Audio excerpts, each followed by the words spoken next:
Olá, sejam todos bem-vindos aqui a mais um episódio do nosso História Diversas Podcast, seu podcast de literatura. Se você é um amante de leitura como eu, ou está querendo entrar nesse universo, está no lugar certo. Eu sou Custódio.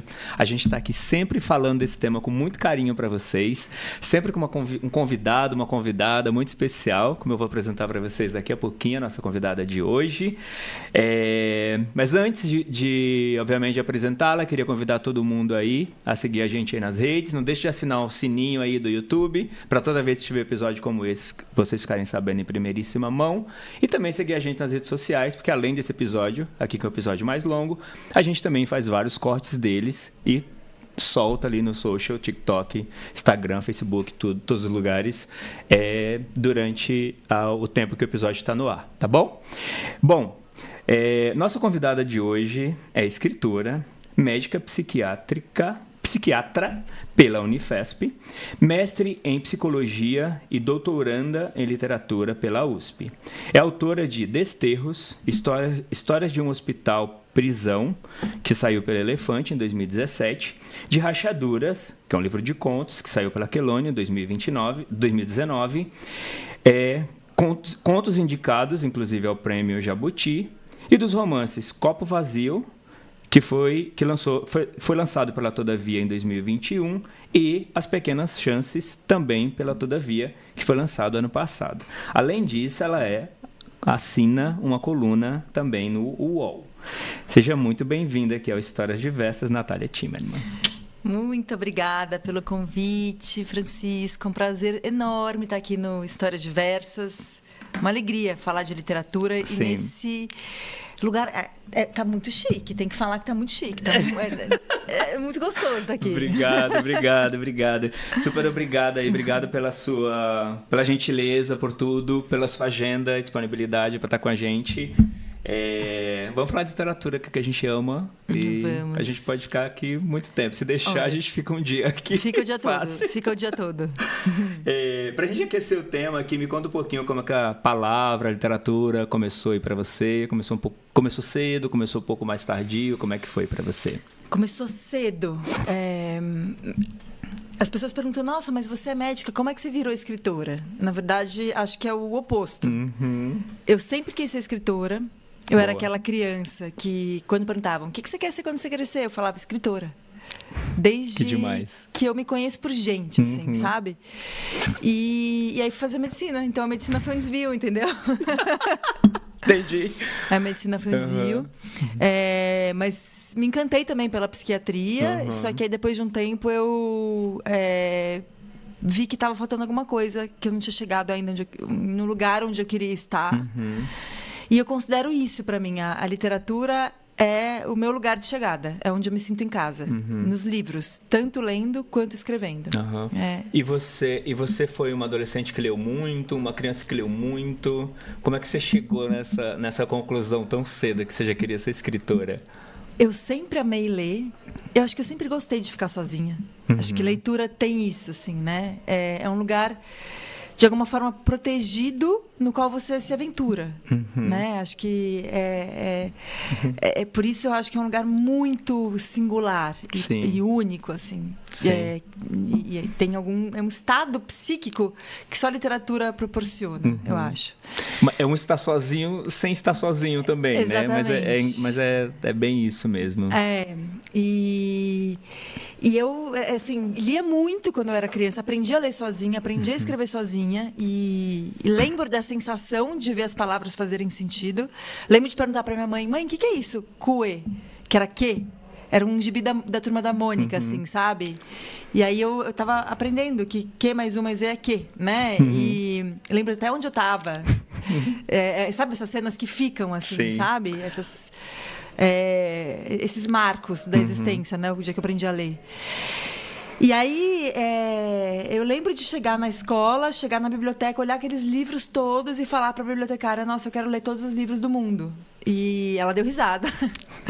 Eu ainda quero. Acho que a única diferença é que agora eu sei que se eu ler os livros da minha casa ao longo da vida, já vai estar suficiente, porque uma vida é muito pouco para tudo que a gente pode e quer ler, né? Para quem Total. gosta de ler.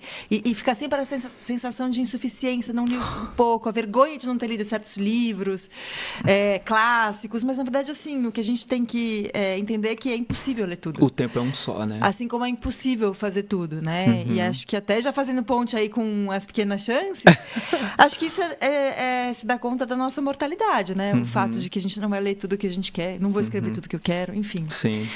E aí você perguntou se eu li muito na infância e no começo da adolescência, eu li muito, mas acho que a adolescência é uma fase da vida que a gente costuma estar muito longe da gente, né? Então, na adolescência mesmo, propriamente dita, aquela coisa assim de amigos, festas... Sim. Enfim, os dilemas e as dinâmicas da adolescência eu li muito pouco. E eu lembro que eu estava até fazendo cursinho para entrar em medicina, quando eu vi uma menina, acho que algumas pessoas que têm papel muito importante na nossa vida nem sonham o quanto transformaram o nosso caminho, né? Exato. Uma amiga, Camila, muito obrigada, Camila. Super Camila. Tava lendo, imagina, ela também prestando medicina, a gente prestando medicina, vestibular, tal. E lista da FUVEST, aquela coisa, estudar, e ela estava lendo Goethe. Olha isso. E aí eu olhei e falei, perguntei para ela e para mim, mas pode ler outros livros agora, nessa fase? E ela estava meio que lendo para descansar do que tinha que ler por obrigação. Exatamente. E tal. E ainda que os livros, na maioria das vezes, sejam maravilhosos também, né? Os livros do vestibular. Sim. Mas foi aí que eu falei, nossa, pode. Algumas coisas na vida parece que a gente só sabe que pode vendo alguém fazendo, né? Como se, pelo menos eu, né? Eu acho que eu sou meio certinha para muitas coisas, então eu estava meio assim tentando estar dentro dos trilhos. Acho que, na verdade, intimamente eu sou tão caótica que acho que eu preciso ser muito certinha para lidar assim, sabe? Ou pelo menos para tentar parecer mais organizado, né? Exatamente. Não, acho que é para organizar mesmo, assim, né? Para tentar, porque organizar não organiza, mas enfim. E aí eu voltei a ler. Voltei a ler Clarice, voltei a ler... nessa época, acho que foi Clarice mesmo, assim, sabe? Que eu voltei. E aí eu comecei a anotar. Eu sempre tem caderno, eu nunca deixei de ter, né? Sempre tive cadernos, diários. Nem são diários, porque... eu queria conseguir anotar pelo menos uma frasezinha todos os dias, mas não consigo. A cabeça do escritor é sempre uma cabeça mais desorganizada, no sentido de ter muita coisa, de estar o tempo inteiro chacoalhando, eu quero dizer. Olha, eu acho que eu nunca consigo dizer sempre, né? Nunca consigo dizer a cabeça de um escritor é sempre uma cabeça muito desorganizada, porque eu acho que cada processo é muito particular, mas a minha é. A minha eu consigo dizer. Por isso que você fica aí nessa batalha tentando deixar as coisas minimamente mais organizadas para não ficar essa bagunça toda que já é natural. Eu acho que sim. Faz sentido. É. E como que você chegou na escrita, assim, a partir dessa leitura, dessa coisa que você distanciou um pouquinho mais ali na adolescência, e aí quando você começou você escreveu alguma outra coisa, mas quando você chegou no momento da escrita, que você começou a escrever textos mais elaborados, que eventualmente você começou a pensar em publicação, essas coisas. É bonito essa pergunta, né? Como você chegou na escrita? Como um lugar mesmo, porque acho que é um lugar. Eu tentava, tinha tentativas, começava contos, até escrevia contos, começava romances, comecei vários romances. Depois que eu comecei a atuar como psiquiatra, comecei a me deparar com uma profusão de histórias, de pessoas muito diferentes, com histórias de vida muito incríveis. Só que aí você pode pensar, nossa, então é fácil escrever, né? Você tem tanta coisa para escrever, mas acho que todo mundo que tem acesso ao streaming sabe como é difícil escolher um quando você tem vários. Exato. Né? Então, como escolher uma coisa para escrever? Acho que essa era a minha grande questão. Quando eu li A Redoma de Vidro, eu me identifiquei muito com aquele dilema da Esther, quando está embaixo da figueira e tem ali vários figos e fala, nossa, qual que eu vou escolher? Exato. E aí eles estão lá apodrecendo. E eu me sentia angustiada, assim, sabe? Por não conseguir. Mas não entendi exatamente como, assim, o que eu vou escrever, como eu vou escrever, como vou fazer isso entrar na minha vida. E, ao mesmo tempo, atendendo, trabalhando, e aí, enfim, a vida pessoal estava tudo bem também. E aí eu pensava, mas por que eu não estou bem? Por que parece que está faltando alguma coisa? Né? Essa era a sensação. Poxa, tá tudo aqui. Eu me cobrava um pouco por isso, né? Por que eu não consigo me sentir bem? Em teoria não está faltando nada. O que eu estou sentindo falta, né? Exatamente. Era o chamado. Mas que também não é exatamente apaziguadora. Isso é uma experiência muito pessoal, né? Eu não me sinto em paz se eu não estou escrevendo, mas a literatura também não me proporciona paz. Não é paz, exatamente, né? Então... mas, enfim, aí eu fui entrar no mestrado. Eu já era médica, já era psiquiatra e entrei no mestrado também meio por acaso, assim, porque encontrei uma pessoa num jantar e que tinha vagas lá na psicologia e aí falou, olha, se você quiser prestar, o processo seletivo é esse e tal, não sei o que, ia ser tipo a inscrição dali a poucas semanas, e aí eu falei, nossa, vou estudar. E aí eu mergulhei, porque quando eu me decido, aí eu estudo mesmo, né? Estudei. Escrevi um projeto que era sobre pacientes borderline. Nessa época eu trabalhava no CAPS, no Centro de Atenção Psicossocial lá da Unifesp, onde eu me formei. E a dinâmica borderline sempre me intrigou muito, né? E aí eu escrevi um projeto sobre isso e entrei no mestrado em psicologia. Mas quando eu entrei no mestrado em psicologia, eu tinha, por coincidência também, alguns meses depois, mudei de trabalho, saí do CAPS e fui começar a trabalhar no hospital penitenciário, onde eu trabalhei por 8 anos. Perfeito. E quando eu cheguei naquele lugar, eu olhei para aquele lugar e falei, não, eu preciso escrever sobre esse lugar. Eu preciso pensar sobre esse lugar. Eu preciso entender isso. E eu devo também a esse lugar que eu escreva sobre o que eu vejo aqui. E a essas pessoas que são... que cruzam a minha existência sendo meus pacientes, né? E aí eu mudei todo o meu projeto. Por acaso, né? Se eu tenho uma religião, é a literatura. Religião no sentido de religação, assim, né? No sentido original da palavra mesmo. Porque eu acho que quando a gente se coloca diante da escrita, quando a gente se põe para escrever, as coisas começam a acontecer, elas convergem assim para aquele texto. E a gente também está poroso, né? A gente se abre para aquilo. Então, eu estava lendo A Condição Humana da Hannah Arendt, que fala muito sobre liberdade, e aí o conceito de liberdade para Hannah Arendt me tocou muito, que é a capacidade de iniciar algo novo. Tem muito a ver com política, com ser si mesmo no mundo, né? Com um lugar de atuação política, que tem a ver com a esfera pública. E aí eu mudei meu projeto. E você está falando aí, eu fiquei pensando aqui nesse paralelo de liberdade, né? Dentro desse contexto, né? Exato. Desse hospital, na condição que é esse hospital, que tantos anseiam por liberdade, no sentido literal da palavra, e você buscando também essa liberdade interna, né? Sim. Da escrita, exato. Escrita. Mas eu queria justamente saber o que era para eles que estavam, e elas que estavam privadas de liberdade. O que significa liberdade? O que significava liberdade? Então, o meu mestrado foi perguntar para eles assim: o que é liberdade para você? Foi isso. Para você, o que é? E aí, eu lembro que na banca, o maior elogio que eu poderia receber é: o seu texto é literário. E foi muito prazeroso escrever. Eu lembro. Porque assim... Você falou bingo? Nossa, foi o maior elogio que eu podia receber. Fiquei muito feliz, saí assim, realizada.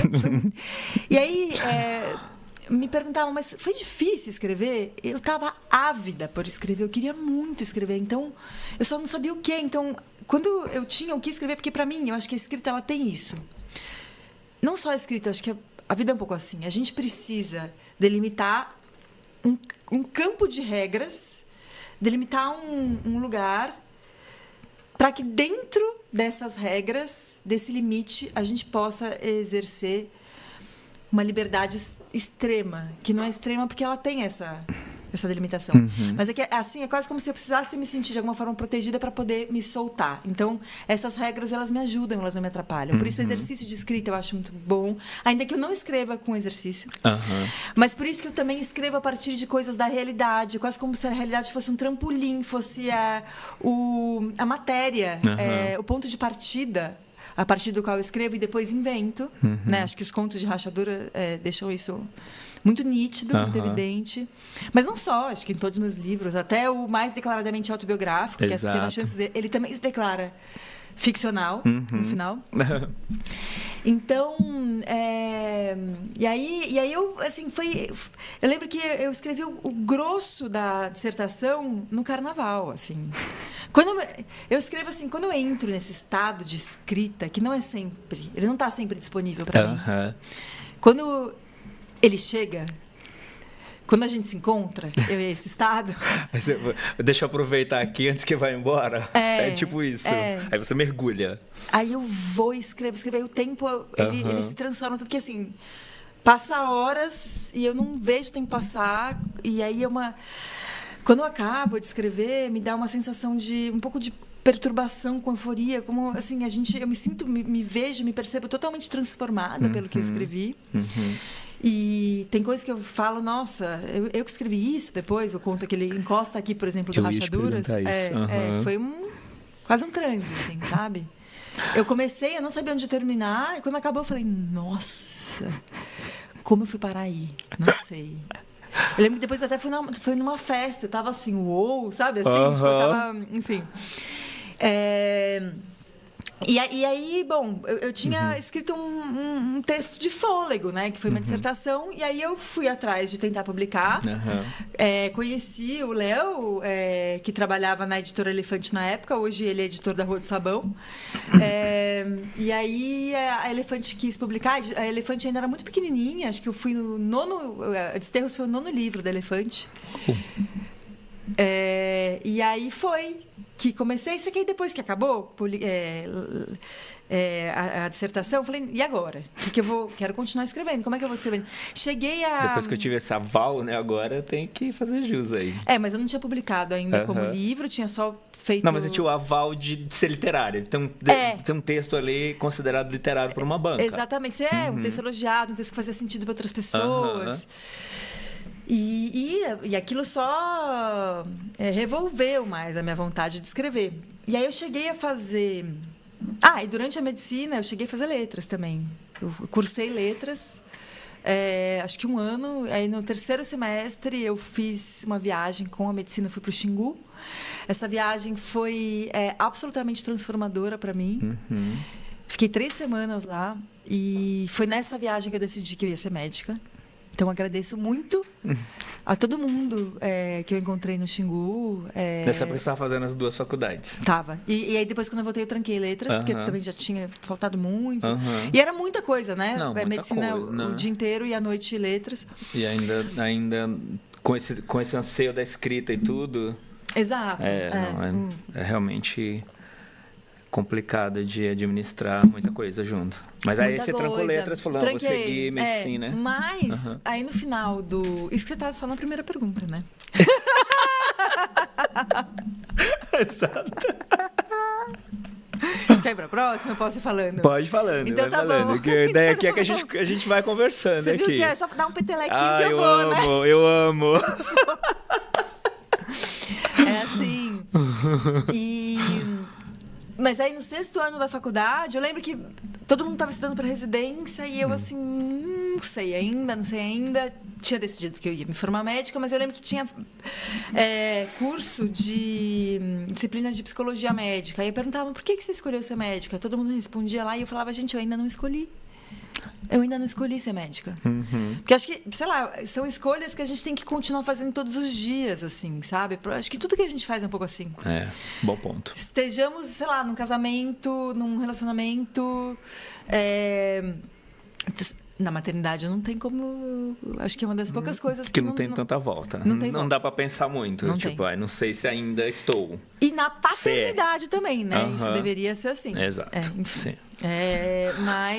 Mas sim, você pode questionar a escolha de ser mãe.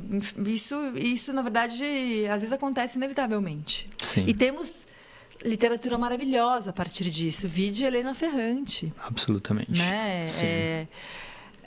A Filha Perdida, livro lindo que fala disso, dessa questão.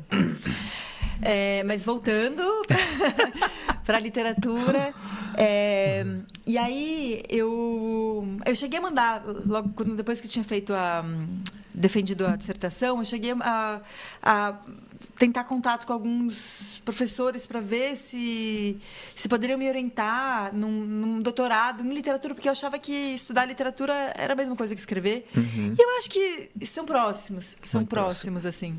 Para mim, esse lugar da literatura, ele inclui tudo que eu faço dentro do campo literário, seja ler, escrever tanto sejam resenhas, sejam colunas, sejam textos ficcionais. Orelhas, que vocês escrevem muitas orelhas, né? Também. Então acho que são, enfim, para mim é tudo estar na literatura. Acho que isso como contraponto à psiquiatria, às outras coisas que eu faço na vida, né? E aí eu não tinha um projeto para entrar no doutorado. E aí, mas queria escrever e acabei entrando na formação de escritores do Instituto Veracruz, que foi muito importante para mim. Eu recomendo demais. Primeiro porque foi uma delícia. Era segunda e quinta. Isso eu também senti fazendo letras, né? Eu tinha que ler Otelo, eu tinha que ler As Mil e Uma Noites, eu tinha que pensar sobre dois irmãos de Milton Ratum e escrever um texto sobre... Nossa, como era gostoso. Eu gostei. Eu falava assim, nossa, é isso que eu sei fazer. É isso que eu sei fazer, sabe? Muito engraçado, né? Que como a gente vai se achando, né, em algumas coisas, né? Não, assim, eu também gosto da psiquiatria. Eu também me esforço e quando estou ali, Mas a literatura é outra coisa. É outra coisa. E aí... Você pensa em algum momento ficar só com a literatura? Ou é uma coisa que hoje você não avalia? Você quer manter os dois? Eu penso, mas não vejo isso acontecendo num curto prazo. Num curto prazo. Entendi. Até porque a literatura no Brasil... Sabemos. Assim, não é... financeiramente valorizada, né? Assim como muitas outras profissões. Total. Muitas. Assim os como próprios professores, né? Professores, assim como pesquisa. É muito difícil viver. É impossível viver de... Esporte, então, exatamente. Né? Então, acho que a literatura, ela está nisso, infelizmente. Sem dúvida. Mas a literatura... que seja vista como um trabalho. Eu mesma demorei muito para ver como trabalho. Como eu tinha um outro trabalho, eu tenho um outro trabalho, eu não só via, como colocava assim no meu tempo livre, né? Até a hora que isso começou a tomar tempo demais, eu falei, pera lá, tem alguma coisa errada aqui. Naquela fichinha profissão, você coloca o quê? Varia. Depende da situação. Vareia. Depende da situação. Às vezes eu coloco médica, às vezes eu coloco psiquiatra, às vezes eu coloco escritora, às vezes eu coloco escritora, psiquiatra, médica, escritora, enfim. Varia. Ai, adoro. Adorei os dois juntos também. É uma ampla combinação. Depende do que é a fichinha, né? Médica, psiquiatra, médica, né? Dependendo da situação, você inverte. Inverto. Boa. Varia. E aí... nossa, eu conheci pessoas maravilhosas, eu aprendi muita coisa na formação de escritores do Veracruz e eu abri espaço para a escrita na minha vida, um espaço que nunca mais se fechou, e o meu livro, a minha monografia, o meu trabalho de conclusão de curso foi o Copo Vazio, que mudou totalmente a minha vida. Total. Né? Então, que me colocou num outro lugar no mundo, assim. Eu jamais imaginei que seria assim. Te colocou nesse lugar de escritora mesmo, né? Que você estava ali buscando, sem nem saber ainda exatamente o que ia acontecer, mas esse trabalho te colocou nesse lugar. E exato, o Copo Vazio me colocou nesse lugar de escritora, sendo que ele foi meu terceiro livro, né? Acho que isso também diz o quanto é difícil... Acho que para qualquer pessoa, mas principalmente para as mulheres, se apropriar desse lugar de escritora. Né? Dizer, sou escritora. Acho que temos inseguranças muito arraigadas, assim, sabe? Eu tenho. E na verdade, assim, eu percebi, eu nunca vou deixar de ter. A minha relação com meus textos, inclusive com as minhas falas. Você escutou? Eu estou devendo escutar um monte de podcasts. Vou ficar devendo escutar esse também, quando sair. Porque eu não me escuto. Eu morro de vergonha, É sabe? mesmo? Eu não escuto. Primeiro que assim, alguma coisa eu ia ter que deixar de fazer, né? E o que eu deixo de fazer é escutar podcast. Eu até falo, vou ouvir, vou acompanhar esse, mas eu não consigo. Não consigo. Aí, porque eu ando de transporte público em São Paulo, adoro. E é o tempo que me organiza também. Eu vou para o trabalho, vou estudando francês no Duolingo. E aí, depois que acaba o estudo do dia, escuto uma coisinha, mas eu escuto música, respondo mensagem. Acho que também, quando eu estou voltando do trabalho, eu também quero... deixar mais solto, né? Eu te entendo, assim, porque também, se a gente... E eu super entendo também, porque eu acho que eu compartilho muito dessa angústia de querer fazer tudo, ver tudo, né? Essa coisa de estar sempre achando que está perdendo alguma coisa.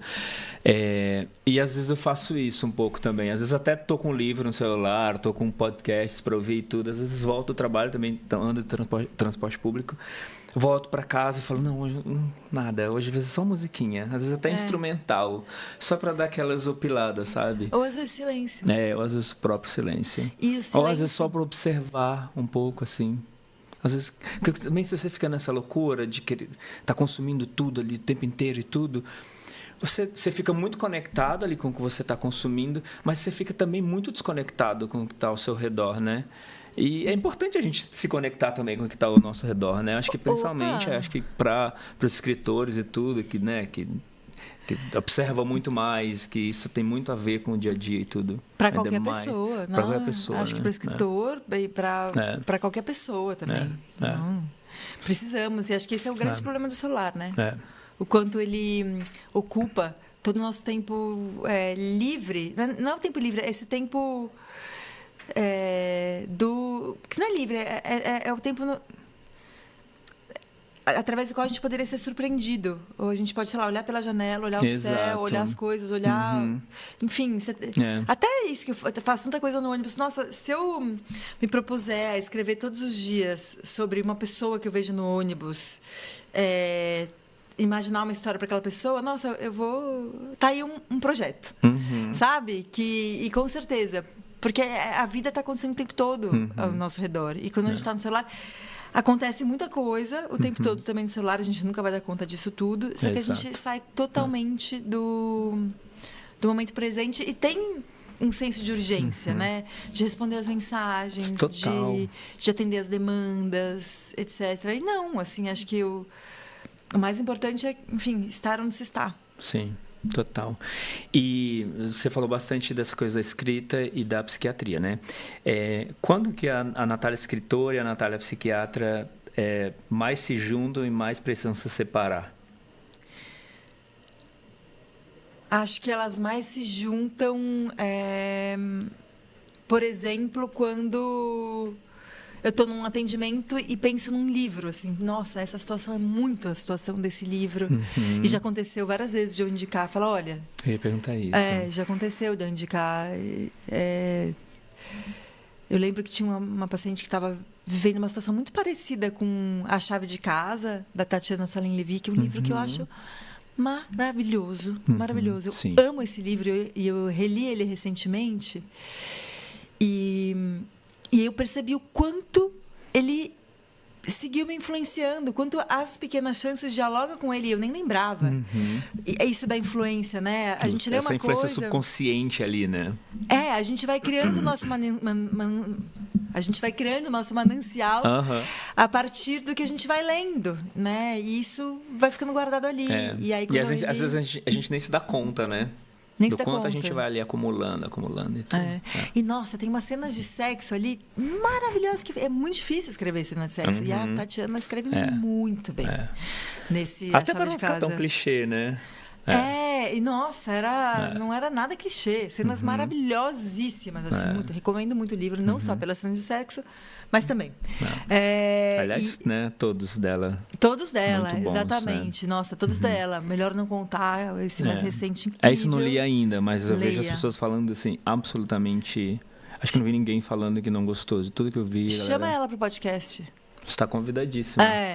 Tati Salem Levi, que ela vive em Portugal, né? Ela vive, mas ela vira e mexe e vem pra cá. Vindo pro Brasil, está mega, mega, mega convidada, Tati, por favor. Vai ser muito bem-vinda aqui. Vista Chinesa é um espetáculo. Vista Chinesa é maravilhoso. Uma dor, assim, muito. Mas é presente. Quero ler esse novo também. Muito bom. Tem frases que continuam ecoando, assim, pra mim, sabe? Sim. Do Vista Chinesa também. E as colunas dela no Valor, também uma grande pensadora da literatura, uma grande leitora.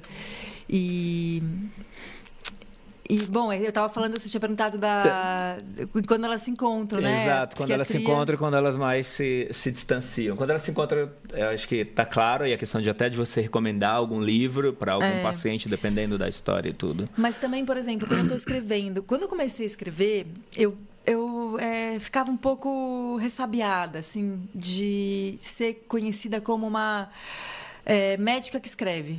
Eu não queria, eu queria ser escritora apenas, assim. Só que aí, ao longo do tempo, eu percebi até que me chamam muitas vezes para falar como psiquiatra sobre coisas que eu escrevi como escritora, nesse lugar de não saber, que é a partir de onde eu escrevo. Diferente desse lugar teórico do saber da psiquiatria. E aí eu percebi que não ia ter jeito, que eu sou psiquiatra e que a gente escreve com tudo que a gente é. E que, sim, quando eu escrevo, eu também sou psiquiatra. Não deixo de ser.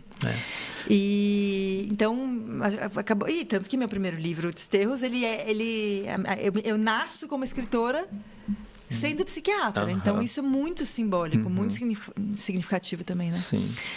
Agora, quando é que eles mais se atritam, esses dois papéis? É por uma questão de tempo. Qual que é a questão de tempo? É a questão da mortalidade. Não conseguimos estar em mais de um lugar ao mesmo tempo, temos um tempo restrito. E o que eu faço com a preciosidade que é o tempo? A coisa mais preciosa que existe é o tempo. Exato. Eu preciso de tempo para escrever, preciso de tempo para atender, preciso de tempo para estudar, para estar com os meus filhos, para estar com o meu companheiro, para cuidar da minha casa, para, enfim... Estar com você. Para estar comigo mesma, para fazer as pra coisas gravar da podcasts. vida, para gravar podcast. Exato. Então, fica uma coisa assim, né? É o tempo. Sim, sem dúvida. E aí isso gera uma culpa imensa. Porque eu estou sempre me sentindo devendo. E você acha que a literatura ajudou no processo, por exemplo, da empatia? Quando você fala, por exemplo, do lado mais da medicina, que é pela natureza já não tem esse mesmo lugar da literatura, da empatia da literatura? Acho que sim, mas eu imagino que ler livros, acho que realmente proporciona pra gente, já que estamos no Histórias Diversas, né, estar diante da diversidade do ser humano, das multiplicidades da vida, dos muitos jeitos de ser, de viver, de existir. Enfim, acho que a literatura ela abre esse campo, ela faz a gente conseguir olhar para isso. Mas se eu falo de mim mesma, eu sinto que tanto a literatura quanto a psiquiatria já nascem do mesmo lugar de empatia, assim, sabe? De me sentir tocado pelo outro. Então, acho que porque o outro me toca é porque eu leio, ainda que isso seja contraditório, porque a literatura, na maior parte das vezes, ela é muito solitária. Né? A gente lê sozinho, a gente lê em silêncio, a gente escreve em silêncio. E eu falo isso, mas outro dia eu estava numa aula, numa disciplina que eu estava fazendo para o doutorado, uma aula, inclusive, do meu orientador, o Adriano Schwartz. E aí, naquele momento de troca, eu olhei em volta e falei, nossa, não, literatura não é só silêncio. A gente pode falar muito e trocar muito sobre a literatura que, sim, acho que tem sempre um ponto de partida que é silencioso, né? Tirando o improviso do slam, vamos dizer assim, sabe? Mas que é algo que eu não sei fazer. Eu admiro muito quem faz, mas eu não sei. Para mim, sempre nasce de um instante de silêncio, a escrita, Sim. né? Sempre. Sim. A leitura também, né? Sim. A gente fala, é possível, é sempre possível fazer mais de uma coisa ao mesmo tempo. Ler talvez seja um pouco mais complicado. Obviamente você pode ler na esteira, você pode ler na bike, né? Você tá fazendo duas coisas ao mesmo tempo, não deixa de ser. Mas, tipo, não dá pra ler e ficar no celular, não dá pra ler e ficar vendo TV, não dá pra ler, né? E ficar prestando atenção no trânsito. Não é como lavar louça, né? Exato. Que você faz, que eu adoro lavar louça, mas dá pra ouvir ouvir louça lavando podcast, né? Exato. Que, aliás, eu faço bastante isso também. Ouvir louça lavando podcast. Ouvir louça lavando podcast, sim. Lavando vídeos no YouTube, documentários. Exato. Não, mas literatura não. E você sabe que tem o meu lugar preferido no mundo. É um sofá azul, super antigo, que tem na minha casa, na frente da biblioteca. E que eu acho que é o meu Aleph, é o meu lugar. O meu lugar no universo é ali, naquele sofá diante dos livros, e o meu momento de estar lá é quando eu estou lendo, com o meu cobertorzinho, que é um cobertorzinho que veio da casa da minha avó, super antigo também. Ou seja, também tem toda uma história ali e tudo. É o meu lugarzinho preferido. Aquela solidão gostosa, né? E que eu divido também. Eu adoro quando os meus filhos sentam lá, cada um num cantinho do sofá, eles com um livrinho. Nessa hora eu falo, nossa, fiz tudo certo. Quando eu vejo eles lendo, sabe? Não, o mais novo lê mais, o mais velho tá meio relutante. Tá adolescente, né? A fase da distância meio natural ali. E se contrapondo à mãe, né? Claro. Então, quem sabe ele escuta isso, não é brincadeira. Quem sabe ele escuta e volta. Eu falo para ele todos os dias. Talvez devesse até falar menos. Mas é uma delícia quando eu tô ali naquele sofazinho com eles lendo. Muito gostoso. Muito legal. E que personagem da história da literatura você levaria para o seu divã e por quê? Que personagem da história da literatura você levaria para o seu divã e por quê? Para ter uma conversa, assim. Me veio na cabeça, vou falar o primeiro que me veio à cabeça, Zeno. Da consciência de Zeno.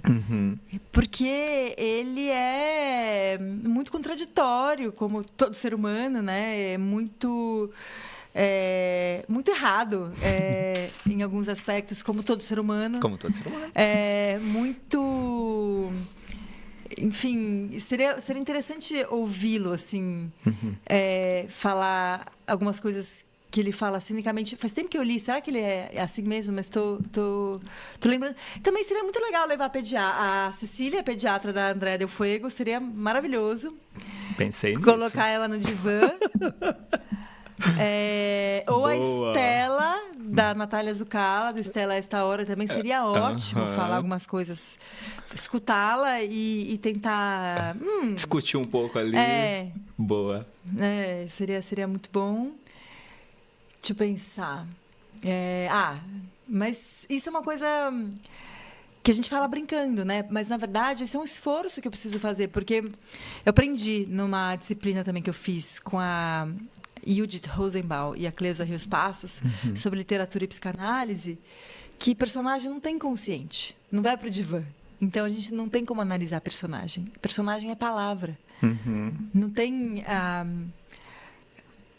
a tridimensionalidade, não é tridimensional. Enfim, Lacan me mataria, provavelmente. Mas porque é falta, né? Mas personagem não deita no divã, mas sim, a gente pode brincar. Se pudesse, traríamos essas. Levaria. Perfeito. Essas, exatamente. E aí, falando um pouquinho aqui mais do copo vazio, né? Que você trata nele bastante de relações amorosas, solidão, abandono e tal. O ghost, né? Esses temas têm vindo mais à tona para suas sessões e têm se intensificado depois da pandemia? Acho que sim, viu? Deixa eu pensar. E foi curioso. Logo depois que eu lancei um livro, eu recebi alguns pacientes que vieram achando que eu era uma especialista em ghosting. Aí eu tinha que falar, olha, eu não sou. Se você chegar com essa expectativa, você vai estar me idealizando, assim. Eu tinha que falar, alguns eu até encaminhei. Outros eu percebi que isso era só, na verdade, um jeito de chegar. Mas, sim, acho que tem aparecido, porque até a própria Mirella, ela é uma mistura do que eu escutei na clínica, com o que eu vivi, com o que eu inventei, com o que eu perguntei para amigas. Mas sim, acho que a gente tem vivido isso, né? Ainda que não sejam fenômenos contemporâneos. Lendo Razão e Sensibilidade, da Jane Austen, eu achei um ghosting ali. Tem ghosting. Total. Então, é uma prática que já existia, o tal perdido, mas que se intensificou com esse jeito nosso de se relacionar através de aplicativo, em que pessoas são confundidas com perfis, em que se trata pessoas como se fossem perfis. E tem a coisa da idealização do perfil, né? Também. Que aí, às vezes demora um tempo para as pessoas se conhecerem pessoalmente, aí às vezes pode rolar um match, mas às vezes pode rolar uma estranheza absurda. E fica um pouco como se as pessoas fossem descartáveis também. E acho que essa coisa da idealização do perfil, né? Isso é algo que, assim, pode ser uma questão para o outro, nossa, não é quem eu pensava, mas também pode ser para quem faz um perfil. Acho que a gente vive esse dilema entre o que a gente é e o que a gente mostra. E acho que essa diferença, essa distância entre esses dois si mesmos, o que a gente vive intimamente e o que a gente mostra para o mundo, acho que isso é causa de muito sofrimento. Porque tem acho que a Sala dos Espelhos, da Liv Stromquist, que é uma sueca que pensa através de quadrinhos. Os quadrinhos dela são verdadeiros tratados de filosofia. Eu cheguei a ela graças a Bruna Maia, uma super cartunista, que indico muito também. Ela tem um livro chamado Acho que Piorou, ou Parece que Piorou, agora não lembro exatamente. Mas Bruna Maia. E ela também pensa muito sobre os relacionamentos contemporâneos. E ela me mandou A Rosa Mais Vermelha Desabrocha, da Liv Stromquist, que é justamente o livro que mais me fez entender o que eu tinha feito em Copo Vazio. Foi muito legal, porque eu escrevi e depois fui entender o que eu fiz, né? E aí, é um laboratório invertido, né? Isso é legal também. Exatamente. E aí, essa Sala dos Espelhos, ela fala, por exemplo, de pessoas famosas que são aplaudidas pelo público, mas que sabem que não são... Sabem dos próprios defeitos. Então, tem uma sensação de como se ela estivesse enganando, assim, sabe? As outras pessoas. Então, quanto mais celebrada a pessoa pior ela se sente lá no fundo, assim, sabe? Como se ela só fosse amada porque ela não mostrasse a verdade dela mesma, vamos dizer assim. Sim. Então, não à toa, eu acho. Não à toa. Aliás, um bom ponto. Muitos artistas, pessoas que, enfim... atingem a fama, viram celebridades, piram, né? Se não se cuidam muito bem, né? Se não se resguardam, não tem um lugar íntimo muito bem resguardado, né? Sim. Enfim, temos muitos casos de... Isso, essa coisa do... né? Porque no fundo, a gente é ser humano, né? E a gente é ser humano. E essa coisa de ter muita gente aplaudindo a gente, na hora que a gente olha lá dentro do ser humano,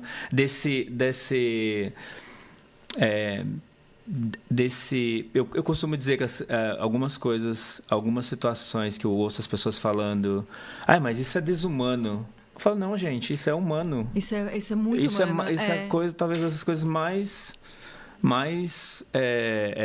ingênuas, genuínas da natureza humana. Isso não é desumano, isso é humano. E eu acho que o paralelo é um pouco isso, né? Assim, tipo, tem tanta gente me aplaudindo, mas eu não me acho uma pessoa tão boa. Eu não me acho, sabe? Se apertar lá no fundinho vai ter uma maldadezinha, sabe? Por que essas pessoas estão me aplaudindo tanto? Isso é um ponto interessantíssimo, né? assim. Interessante. Né? Tá e tem a coisa da sabotagem também, né? Que a gente fica também o tempo inteiro ali perguntando, assim, nossa, mas eu adorei seu texto. Nossa, mas será que tá bom mesmo? Né? A gente fica assim também o tempo inteiro ali. Mas eu gostei muito desse seu ponto, da coisa do ser aplaudido versus quem tá sendo aplaudido, de pensar, será que eu mereço todos esses aplausos? Meu ponto não, isso é maravilhoso. Agora não, mas o ponto que você trouxe, na verdade. Eu coloquei a referência. Maravilhoso, adorei. Bom, excelente ponto. A gente podia ficar aqui falando dele o episódio inteiro, inclusive.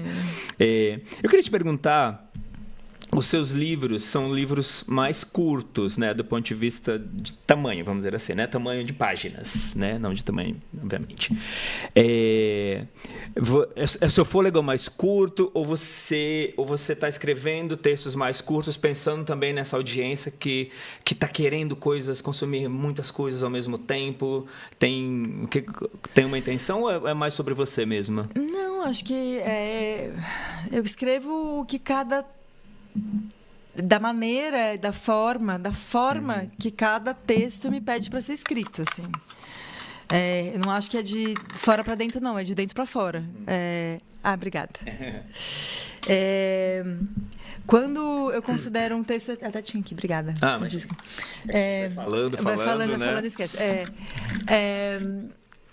Por isso que, assim, algumas coisas são poemas, algumas coisas são contos, outras são romances. Acho que, assim, tamanhos diferentes.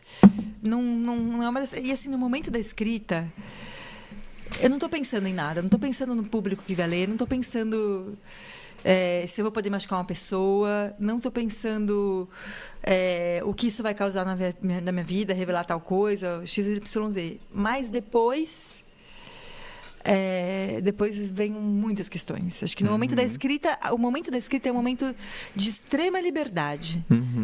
A culpa vem depois. Do que eu vou fazer com o texto. E aí depois eu até mexo algumas coisas, por exemplo, nas Pequenas Chances eu falo de pessoas da minha família, né? É uma ficção, mas tem personagens cujo nome coincide com o nome real, né? Meus filhos, por exemplo, né? E até uma vez me perguntaram: como é que é para você expor seus filhos?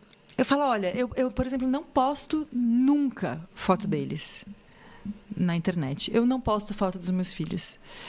Mas a literatura, usar o nome deles para a literatura, eu acho que é um motivo bom o suficiente, assim, sabe? Para que eu possa, de alguma forma, se isso é uma exposição, expô-los. Mas o Benja, que era um pouco mais velho, eu perguntei para ele se eu podia.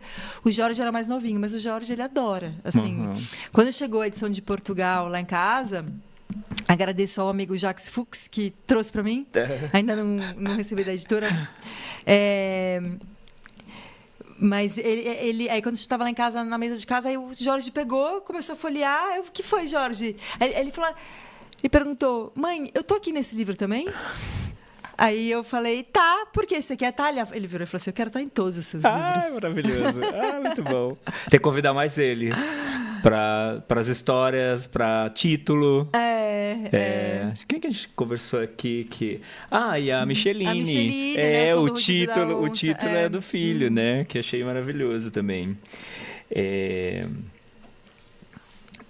Falando um pouquinho mais aí do Copo Vazio, ele ganhou adaptação para o teatro, né? Que é maravilhoso. E eu queria te perguntar, a gente falou já de streamings, aí, de outros tipos de conteúdo, entretenimento. Eu queria te perguntar, assim... É muito comum nas mesas, almoço, jantar, happy hours e tal, as séries, né, serem a pauta ali, né? Porque também passa aquela coisa de tipo, olha, eu tô assistindo tudo, eu tô super antenado e tal. Tem essa coisa ali também, né, de se mostrar. E a gente vê pouquíssimos livros sendo essa pauta, né? Então, na hora que você tem um livro que vai para o cinema, na hora que você tem um livro que vai para o teatro, você acha que a gente está juntando mais essas coisas? E como é que, eventualmente, a gente poderia trazer os livros para os livros serem mais pautas também nesses lugares? Olha, acho que sim, né? A adaptação é sempre uma outra obra. Eu gostei muito da adaptação do Copo Vazio. Foi uma experiência incrível e também perturbadora ver aquelas pessoas assistindo junto comigo algo que um dia foi uma palavrinha só minha. Porque quando as pessoas estão lendo, eu não estou ali. Exato, na não cola tá vendo. delas, entendeu? Mas assistir junto é muito diferente. Mas eu gostei muito da adaptação. Eu acho que a literatura, acho que é legal quando é o assunto da vez, mas também é legal não ler o livro da vez. E falar sobre, né? Acho que, enfim, falar... Porque literatura também é sobre a vida, né? Eu não sei como colocar mais em pauta. Acho que falando mesmo, cada um que fale. Acho que os booktubers, os podcasts, os Instagrams literários têm um papel importantíssimo nisso, eu acho, né? De fazer com que os livros circulem mais. Sim. Mas eu também acho que a gente corre o risco de perder um lugar de intimidade para a literatura que eu considero importante, acho que tanto para escrever quanto para ler, assim. Por exemplo, eu outro dia me vi... não posso ler esse livro porque aí depois vão saber que eu não li o outro. Eu falei assim, gente, mas quem aqui precisa saber que eu vou ler esse livro? Isso só diz respeito a mim.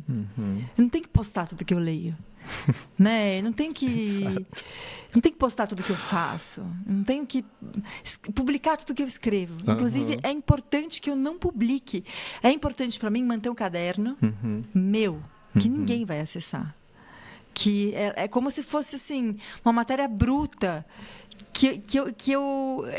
é uma matéria bruta de palavra que eu preciso para criar uma distância entre eu e as minhas palavras e o mundo, e acho que é só através dessa distância que eu consigo escrever bem. Né? Porque senão fica... A impressão que dá é que senão fica muito... A Hannah Arendt fala isso, né? Uma vida vivida inteira em público, ela fica muito superficial. E acho que com a escrita também tem isso. A sensação que dá é quase como se fosse uma casca muito fina, assim, sabe?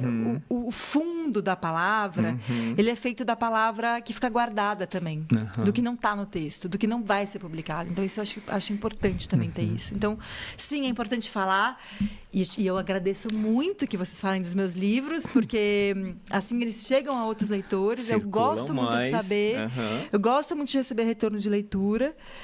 Mas também entendo muito esse gesto de ler em silêncio e guardar e ficar sozinho com o livro, assim. E acho que isso também é importante. Também é o lugar também do livro, né? Também é. Acho que é uma forma de respeitar esse lugar do livro também, né? Também. Muito legal.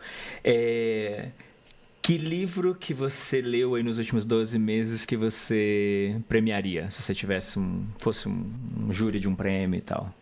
Ressuscitar Mamutes, da Silvana Tavano. Perfeito, eu não li ainda. É lindo. Chama ela pra cá. Silvana, está feito o convite. Mais um convite. A gente vai sair daqui com vários convites desse episódio maravilhoso. Eu conheci ela. Como chama o livro? Desculpa. Ressuscitar Mamutes. Ressuscitar Mamutes, perfeito. A Silvana, eu conheci na formação de escritores do Vera. Hoje ela é professora lá. Uma amiga muito querida, assim como a Gabriela Guerri. E já deixo outra indicação de um livro que eu li há mais tempo que 12 meses, mas que também é muito lindo. Chorei lendo. E é um livro que está nas Pequenas Chances. É um livro que tem uma cena das Pequenas Chances que foi inspirada nesse livro. E tem uma cena da minha vida, que foi a cena da gente cantando quando meu pai estava prestes a morrer. E isso veio do livro O Quarto Branco, da Gabriela Guerri. Então, também recomendo muito esse livro. Mas Ressuscitar Mamutes, eu li para escrever a Orelha. E eu já gostava da escrita da Silvana Tavano, mas esse livro eu li e eu falei para ela, nossa, aqui você chegou num outro lugar. Que demais. Agora eu já fiquei mais ansioso. Não, e ele é um livro que fala sobre o fim dos tempos, o que fazer, como ter esperança, mas isso que eu tô falando parece piegas, isso que eu tô falando. Não, ela tá fazendo literatura ali. E ela fala isso a partir do luto pela morte da mãe dela. Ressuscitar Mamutes, o livro começa com estudos. É muito bonito, porque no livro dela a gente vê como o passado e o futuro estão ligados. E isso, tanto do ponto de vista individual, quanto do ponto de vista coletivo. A gente está se vendo muito com isso. A gente não sabe o que vai ser do nosso futuro. Na verdade, a gente sabe o que vai ser do nosso futuro. Exato. A gente sabe que vai ser catastrófico. Exato. Por conta de escolhas atuais e de escolhas do passado. E aí, Ressuscitar Mamutes são pessoas que estão estudando a possibilidade de fato, ressuscitar mamutes a partir do material genético, com toda essa tecnologia, ou seja, ressuscitar o passado com a tecnologia do futuro, para que eles possam pisar nos lugares onde o permafrost está correndo risco de derreter e agravar muito a crise climática. Enfim, e o livro começa nisso. Interessante. Só que aí vai falar da morte da mãe dela e vai falar do... Assim, apenas leiam. Só leiam. Dado recadíssimo aí. Aliás, você trouxe já 2 sugestões. Você sabe que a gente tem um quadro aqui que chama 3Es. É um livro para enaltecer, tipo, que você gostou muito. Um livro para emprestar, que é aquele livro que você fala, não, esse aqui não tem erro. Empresto e a galera gosta. Isso, em geral, vai gostar. E um livro para esquecer. Um livro que você leu e que você fala, não se conectou muito, ou um autor, etc. A gente tá... Deixa eu só ver quem tá ligando. Não, deve ser... Desculpa. Imagina. Quem tem mãe, toca o telefone. Eu sei bem. Eu vou só ver o que é. Sempre. Eu só vou ver o que não, é. E tocou um número desconhecido, a gente pira mais ainda, né? E quando repete, quando toca 2 vezes, aí você fala, não, aí eu vou atender. Aí eu atendo, enfim, mas tocou só uma vez e é desconhecido. Então, tá bom. 3Es. 3Es. Livro para enaltecer, emprestar e esquecer. Um livro para enaltecer. Primeiro veio à cabeça. Uma Mulher, da Annie Ernaux, que é um livro que eu não terminei ainda, ele é super curtinho, mas eu estou lendo, mas eu estou amando, assim. Epa, peraí. Annie Ernaux é uma coisa. Eu sei o que é, mas depois eu resolvo. Tá bom. Não são as crianças. Desculpa, gente, não são as crianças. Tá bom. Não são as crianças. Eu só vi porque eu escutei vibrar. Deixa eu... Escuta, por isso que eu... desculpa, gente. Fica tranquila. Depois edita, né? Qualquer coisa. Sim, relaxa. Também faz parte. Faz parte. Estamos aqui batendo papo. O livro para enaltecer é uma mulher... O telefone toca enquanto a gente está batendo papo. Exatamente. É uma mulher da Annie Ernaux, em que ela fala da mãe. Do adoecimento da mãe com Alzheimer. E aquela escrita da Annie Ernaux... Que é uma coisa que a gente não consegue parar. E Ou às vezes você para poupar, né? Porque os livros são mais curtinhos, você fica assim, ai meu Deus, vai acabar. É muito bom. É uma loucura. Maravilhoso. Eu notei esse livro e a tradução da Marília Garcia. Maravilhosa. E a Fósforo, por ter trazido a obra da Annie Ernaux, está trazendo a obra da Annie Ernaux pra gente. Perfeito. Um livro para emprestar. Olha, eu sou um pouco egoísta, eu não empresto livro. Eu também, preciso confessar. Eu compro. Eu compro para dar de presente. Eu falo, me manda seu endereço que eu peço para entregar na sua casa. Aí compra. Mas assim... Na Amazon eu compro e peço para entregar. E eu adoro, inclusive, porque é uma forma também de presentear as pessoas. Mas olha... Mas se você... Então, um livro que você normalmente doa, vamos dizer assim. Que eu dou muito de presente, né? Um livro que eu dei muito de presente foi... Eu esqueci o nome dele, vou ter que falar outro. Olha isso, é que já faz tempo que eu não dou. Mas era da Ana Martins Marques. De poesia? Tá, posso pesquisar aqui enquanto você vai falando. Você vai pensando aí o do... Gente, esqueci. Eu sei capa, tô lembrando da capa. É que eu tô lembrando... Tá me vindo risca essa palavra, mas não é risca essa palavra. É um anterior. Vamos ver. Mas eu lembro que teve um amigo secreto... Que não era amigo secreto, cada uma dava presente. O livro das semelhanças. O livro das semelhanças. Esta palavra. O livro das semelhanças. O livro das semelhanças, perfeito. O livro das semelhanças. Ana. Maravilhoso. Essa capinha mesmo, azul capinha azul. Preta e azul. Ana Martins Marques, olha, que mulher. Maravilhosa, Nossa, né? Como escreve. absurdo. E um livro para esquecer. Para esquecer. Já esqueci. Todo mundo tem esse truque, Todo né? mundo tem esse truque. Um livro para esquecer, um livro que eu não gostei. Deixa eu ver.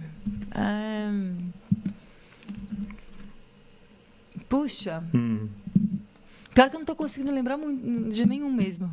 Algum autor que você não se conectou muito?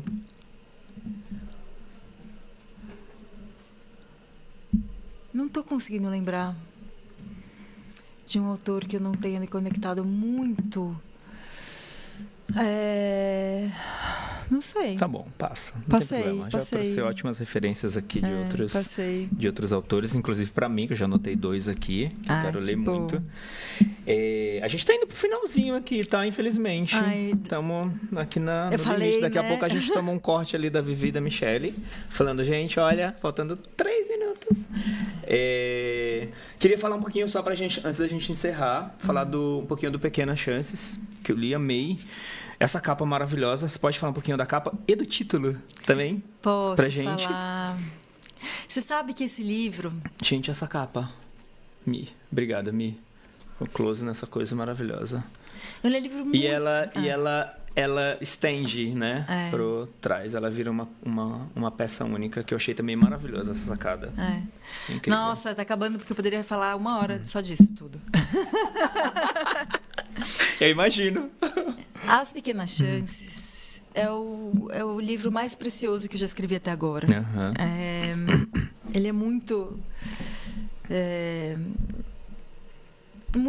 Ele é tão precioso que ele é até um pouco ruim. Quando o livro foi lançado, eu lembro que eu comecei a ver com um sentimento muito peculiar, porque tinha tanto de mim no livro. E aí me parecia um absurdo, mas as pessoas vão simplesmente ler, fechar e guardar na prateleira, sabe? E é óbvio que elas vão fazer isso. Porque é óbvio que, de fato, e André de Fogo fala, Natália, a gente é descartável, e a gente tem que ser. E os livros têm que ser. A gente tem que dar menos valor a nós mesmos e aos livros, e eu concordo plenamente com ela. Mas a primeira sensação foi essa, assim, nossa, as pessoas vão só ler, e tem gente que nem vai gostar. E tudo bem. E é assim mesmo, assim, sabe? Mas, para mim, ele é muito precioso. E foi um livro que foi muito importante para mim escrever, que eu escrevi, assim, com as vísceras. E chorei muito escrevendo em várias passagens. Quando a gente lê. E foi um processo de escrita muito diferente do Copo Vazio. Eu escrevi ele, as 2 primeiras partes. A primeira pessoa para quem eu mandei foi meu editor. Ninguém tinha lido. O que é muito pouco típico de mim também. Então, eu guardei ele, assim. Até de mim mesma, porque ele ficou 3 anos sem que eu mesma encostasse nele antes de eu terminar. Por isso que são 3 partes, mas na verdade são 2. As 2 primeiras foram escritas em um momento e a terceira em outro. E acho que isso também diz. A terceira foi nesse momento que você voltou, você resgatou ele. Tá. Que dá pra ver, assim. Dá pra ver. E na verdade eu lembro até que eu pensei, eu quero que agora seja mais leve, porque eu quero que os leitores descansem. E aí até o André falou, não, mas a gente quer mais daquilo, assim, sabe? Tipo, o meu editor. Não falou exatamente assim, enfim, mas foi mais ou menos esse jeito da conversa.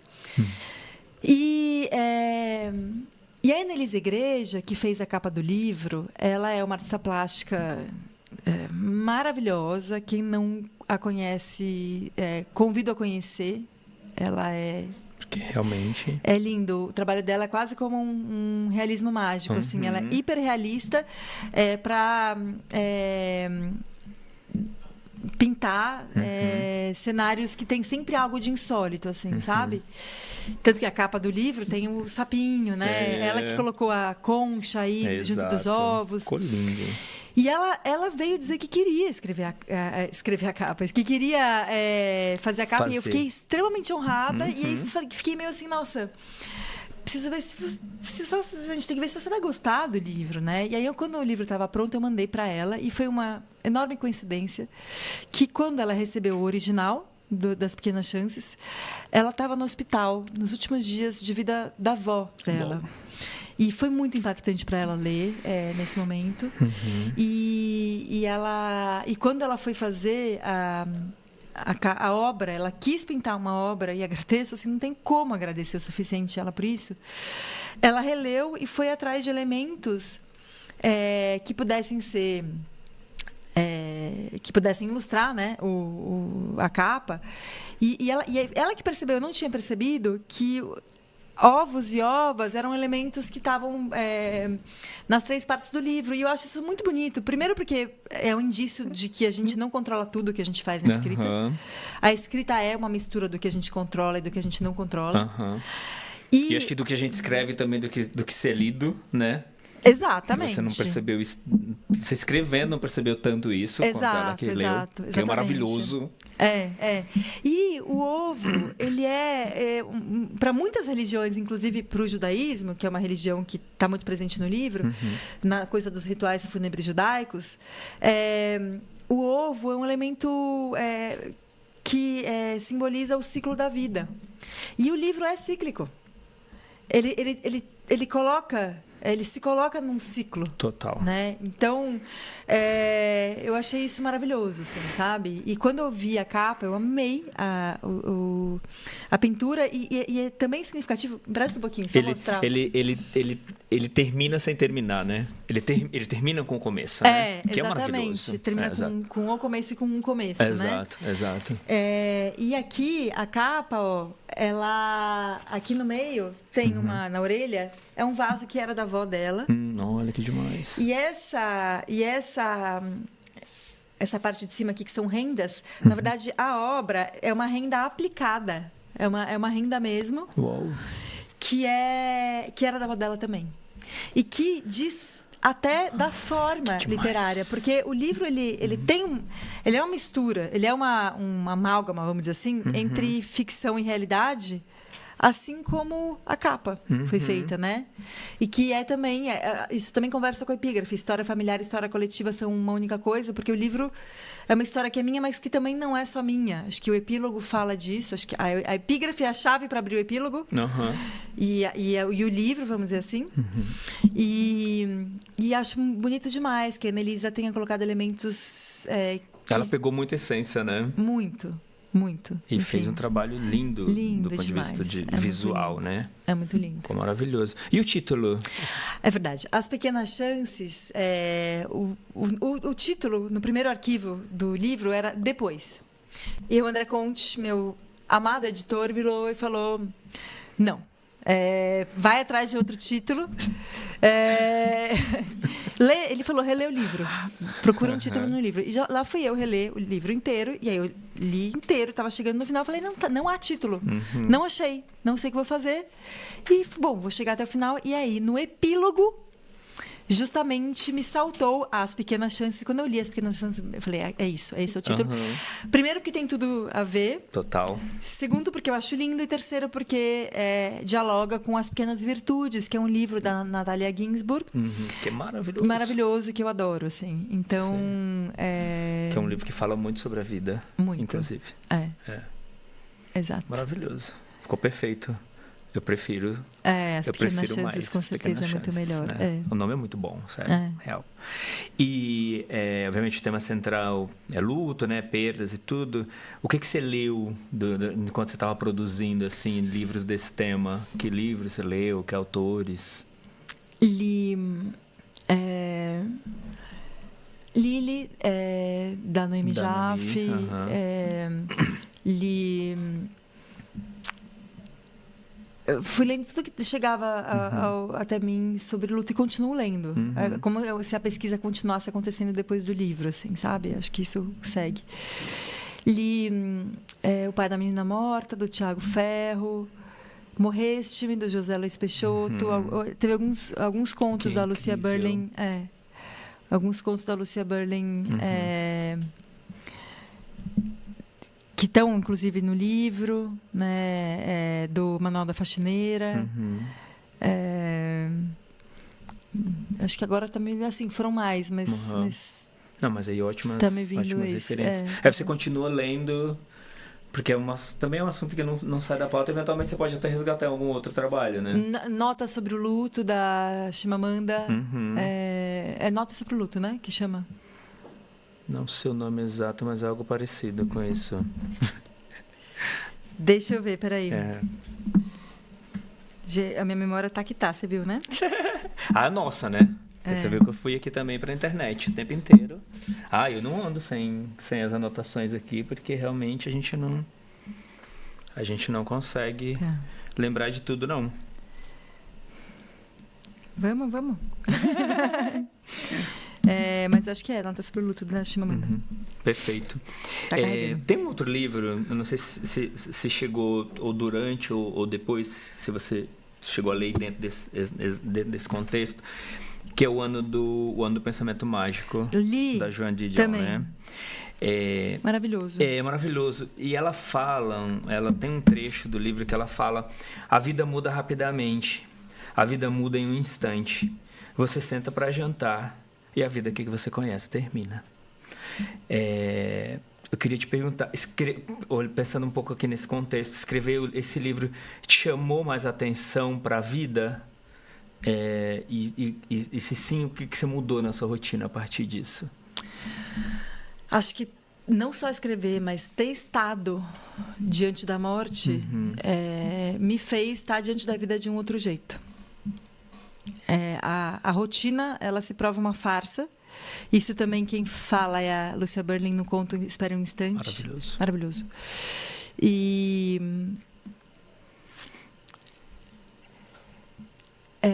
eu ainda estou tentando lembrar o nome da Chimamanda.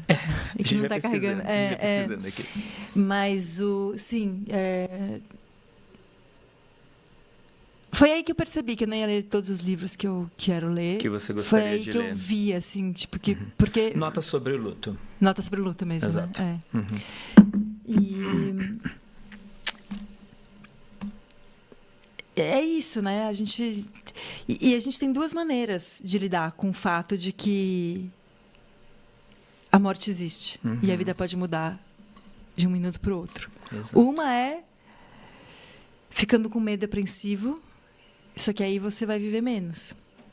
Por conta menos disso. Qualidade também, né? Viver, sim, menos Exato. intensamente, Exato. Sim. não menos tempo, né? Exato.